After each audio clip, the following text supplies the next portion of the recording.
I've started. Okay. Oh.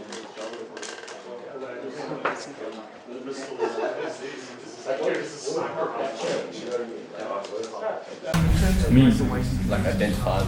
Hey guys. Thanks for talking in. Sorry. Well, excuse me. Sorry. Yeah, so welcome to the community. I probably seen the schedule. If you haven't, we're going to start off with news. Does anyone have any awesome news first? I have one, which is Polycon has started an art competition. It got announced last night, I think. They're doing it in collaboration with Valve. The contest is if you look at Dota 2, they have a bunch of I think it's 30 models, character models. They want people to make item sets for those. And if you win the competition, you go straight into the Steam store. In the past, people who have made stuff for Team Fortress 2 have gotten something like $80,000 in 3 months, which is so if you're a game artist, then you should totally think about entering. If you're not a game artist, but you're interested in learning, then you can go ahead and download those models anyway and just have a look at the topology, look at the textures, and see how. Okay, otherwise, we've got Luma here tonight to talk about the stuff that they did on Bladeslinger. So we'll start with Matt. Matt has been working in the game industry for something like a decade. He started off doing making games for himself, and then he worked in simulation for a while. And then I think for the past 8 years or so, he's been working in games and mobile and console stuff, the works. So he's going to be demoing Bladeslinger first.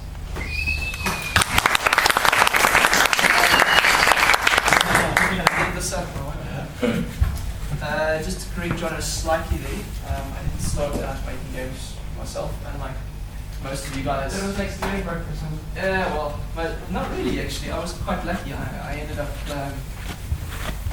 when I started out, it didn't really look like there was much future for game developers here. It wasn't anything like it is now.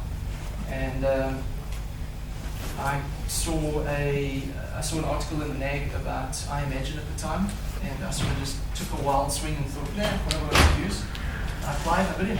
So, unlike you guys that most likely would be applying with portfolios and stuff like that, I kind of lucked out and just got in on my first shot. So, okay. So, I haven't prepared any slides for you or anything. I'm just going to talk through it and then I'll give you a demo of the game. I think most of you have heard of Bladeslinger already. We started working on it sort of first quarter last year as a tech demo for a partner that said, look, we'd already worked with them before on a racing title, which we kind of cut our teeth on Unity with. And, okay, give me 1 sec, let's get this running. Sorry guys, I'm demoing this within Unity because, as I'll need to just now.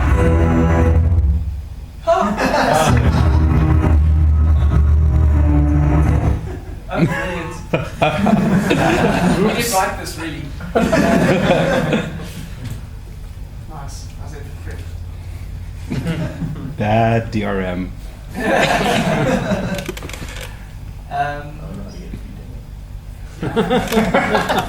Free demo.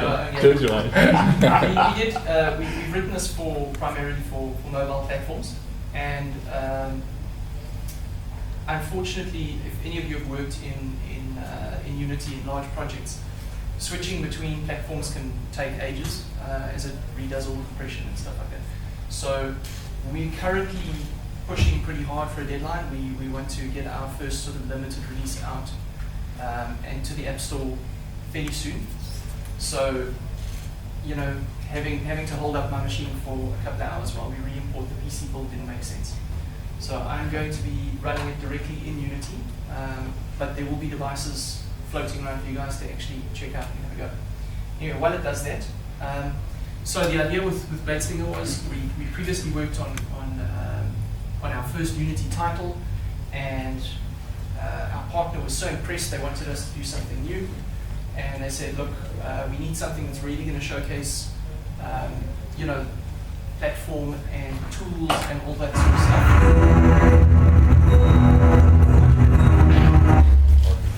So now we're sorted.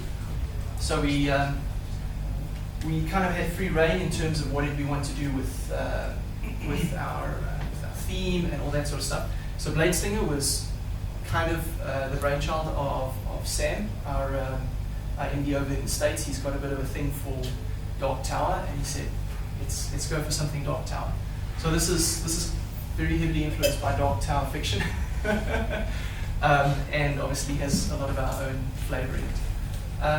If any of you guys saw the demo last year at Rage, when we first showed it to the local community, that was still very much in our tech demo stage. It was gameplay-wise very heavily influenced by Infinity Blade, where it was sort of a on-rails, hack and slash kind of thing. As we moved over and we realized we now have an opportunity to build a real game out of this, and basically something we're aiming for, a game that gives us sort of a console feel and a console scope in a mobile environment, both in terms of gameplay and in terms of how we use the tech and stuff.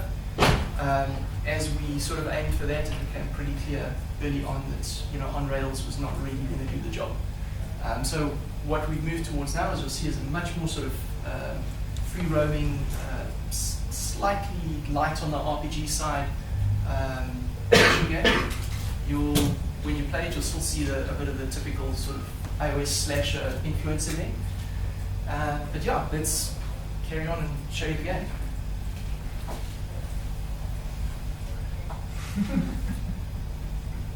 So this is our hero coming home after a long war, and he's sort of thinking that something's not quite right.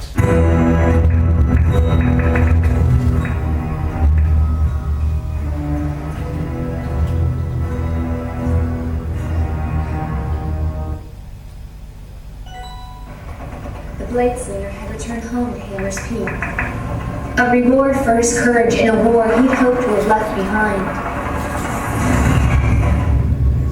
Finding the train station strangely deserted, he sensed his days of war may not be behind him after all.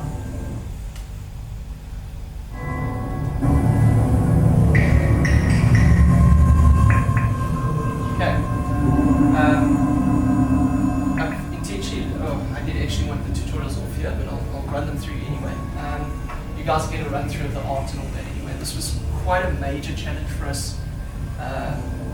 Working through the game, we've been through a couple of iterations of this, teaching a player how to do something new. We've got a fairly unusual new control system in the game.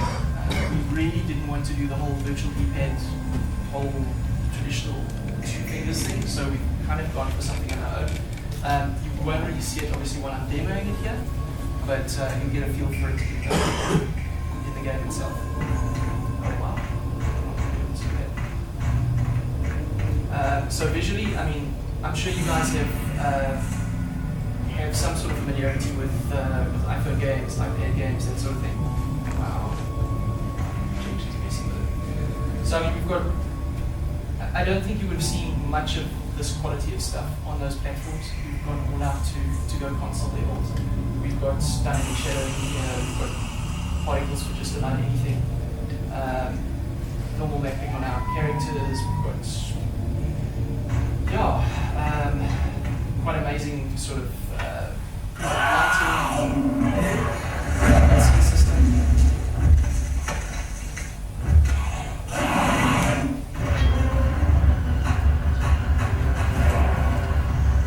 Combat, how we shoot, and the slash that comes through from multi-blade as well. Just going to rush through this.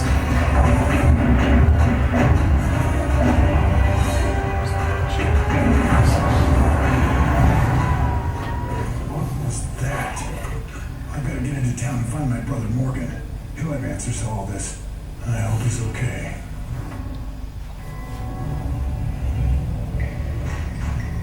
I'm just going to run through the first area. Take questions from you guys afterwards. If there's anything.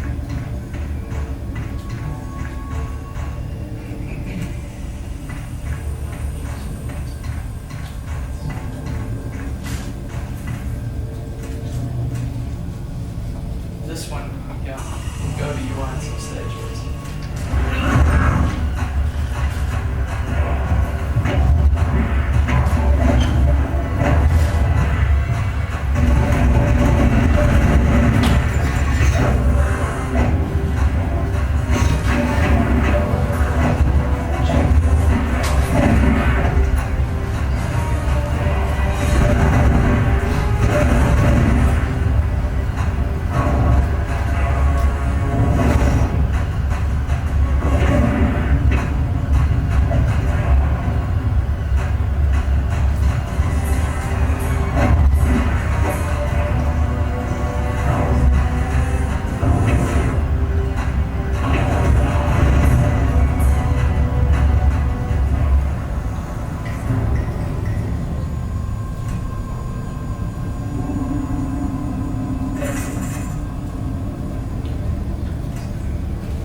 come into a game, you're awesomely overpowered, you've got all your cool gear and cool effects, cool abilities.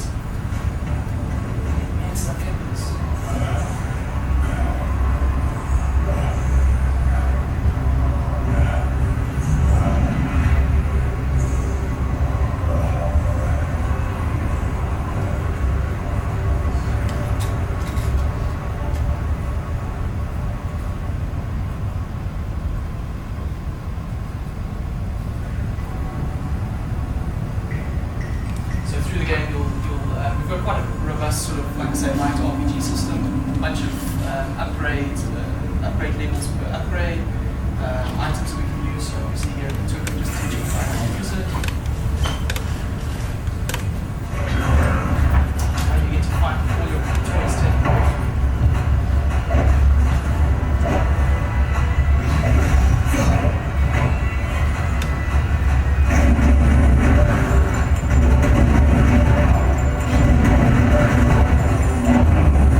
Bladeslinger suspected that the town gates were barricaded against the monsters he had just fought. Little did he know that the true horror lay inside. These monsters, these corrupted Benic, their evil had been desecrating the town he called home.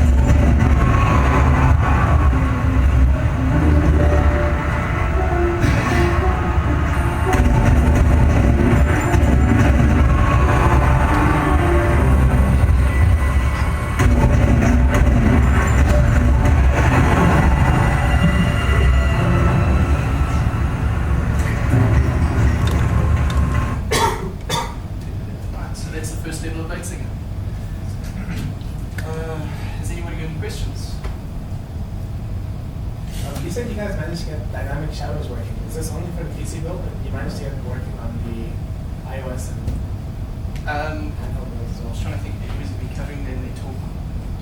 No, I don't think so. Yeah, we do have dynamic shadows running, and yes, it is a bit of a workaround. So basically, what we're doing is we're rendering the shadows to a regular target and then using them. So based on that, we have a limitation on the number of shadows we can do, but you know, we've got dynamic shadows, which not many people do on mobile at this stage.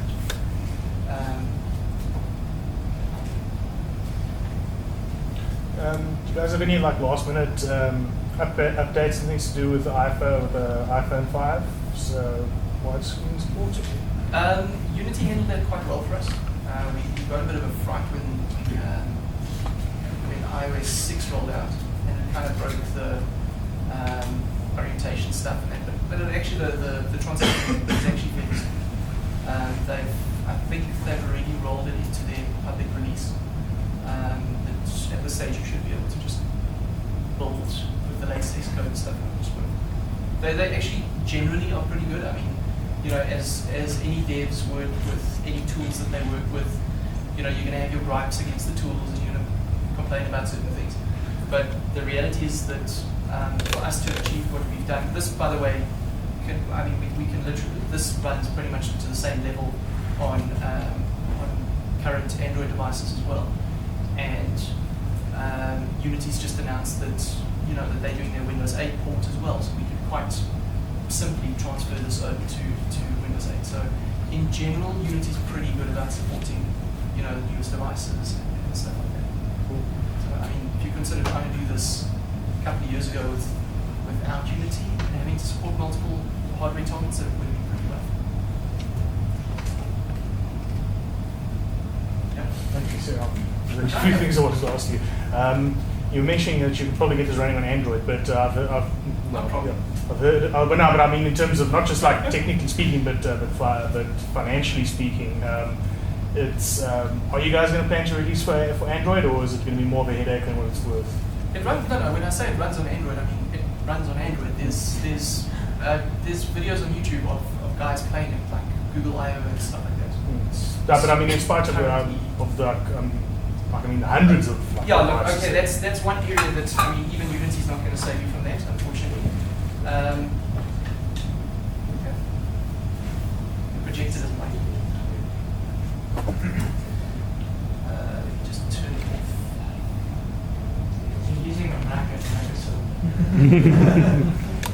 a funny story there, but I'll save it for another day. I have installed Windows and I haven't used it since I bought this Mac, so. Look, fragmentation on Android is, I mean, it's a reality. Even with Unity, it's a challenge. You basically have to decide what your minimum level device that you're going for is. I think what are we on at the moment? I don't want to lie to you which version we're limiting to. We'll probably reevaluate that when we release anyway. I mean, even on iOS, you know, it's not like we can go and support all the way back to the sort of like the 3G kind of thing. There are limits. You basically just got to pick your battles, decide what level you're going to support from. And the reality is that they're not hundreds, there are thousands of different Android devices out there. But if you look at the distribution of them and you sort of look at the market that you're going to be targeting, and you focus on whatever's big in that market, you can probably cover a good percentage of stuff. I mean, obviously at this stage, the Galaxy range is huge. If you look at the Galaxy, the various Galaxies, what's Google's, the Nexus. The various Nexus handsets, and a couple of others, you can get a pretty good spread. Okay. You're still going to get hammered by users. You know, they are going to come in and say, my random ZTE device with this insane, you know, level of specs and resolution doesn't run. And unfortunately, you just got to take that as it comes. But yeah, you try and aim for the largest number of devices you can get to. There's been a bit of discussion recently. You know, every now and again, when Apple releases a new device, you know, certain people in the market will go and say, look, you see, iOS has also got fragmentation. And it does to a degree, but I mean, it's nowhere near as bad. It really is nowhere near as bad. Look, I mean, the main reason I was wanting to ask also, financially speaking, because I was reading an interview with guys behind Pocket RPG, and that said that they'd actually lost money. Yes. It depends. That might have been the guy, Matt Finger, the guys that did Trigger. Is it Mad? The zombie game. One of the many. They released two, so they're also quite a high-profile Unity developer. They've also been sort of highlighted by Unity a number of times because they pushed the technology quite far. We like to think we've gone another step further, both in terms of hardware, in terms of visuals, but also in terms of gameplay. The gameplay tends to be a bit on the basic side. But they had a pretty solid game. They released on iOS. They were doing pretty well. They released almost immediately on Android. And within the first month, they switched over to free-to-play. This was despite their game being 99 cents. I mean, this is a high-profile game, you know, really, really complex game. By all sort of measure, it should have been at least a $5-6 game. They made the decision to go 99 cents and to fund, sort of get the rest of their funding through a in-app purchase model. No, well, I mean, you know, there's ways to do it well. There's ways to do in-app purchase well. And unfortunately, the piracy rate, they experienced the piracy rate of 90% on Android. And this is on a $1 game. I mean, think about what $1 is. Even like at current exchange rate, you're looking at under 10 rand, really. So it becomes very hard looking at that. There are guys who made a lot of money on Android. because the reality is there are more Android devices in the market at the moment. But your iOS users do tend to be more prepared to spend money. And there is also, while there are more Android devices on the market, there's also that wider range to deal with. So, depending on what you do, you could make a lot of sense to focus on Android instead of iOS. I mean, if you look at the South African market, BlackBerry's still massive here, Nokia's still massive here. But if you look at Android and iOS, I mean, Android completely kills iOS in terms of numbers. But again, you wonder how many of those people are going to be buying. But I suppose you're also releasing to the international markets in any case. It's Yes. the same app store, so it won't really matter so much what your local. Look, it depends on your market. If you're talking international, typically you're talking about. When we say international, we all pretty much are saying US and Europe. But if you look at we've got another title that we put out for a very short time on the market. And we had analytics in there. These days you do that. If you put a game out in the market, you have some kind of analytics package bundled so you can see how it's doing. And we checked on it recently, and the numbers, I don't remember the exact numbers, but it's pretty staggering. We literally, it was something stupid like 25 or 250,000 in there. Daily active users, one of the two. Let's go small. Let's say 25,000 daily active users. This is a game that was on the market for like a month. It was free and then it was taken down. We've done no marketing on it, nothing.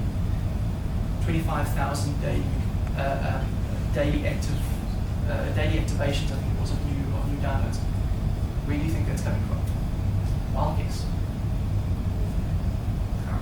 Asia. China.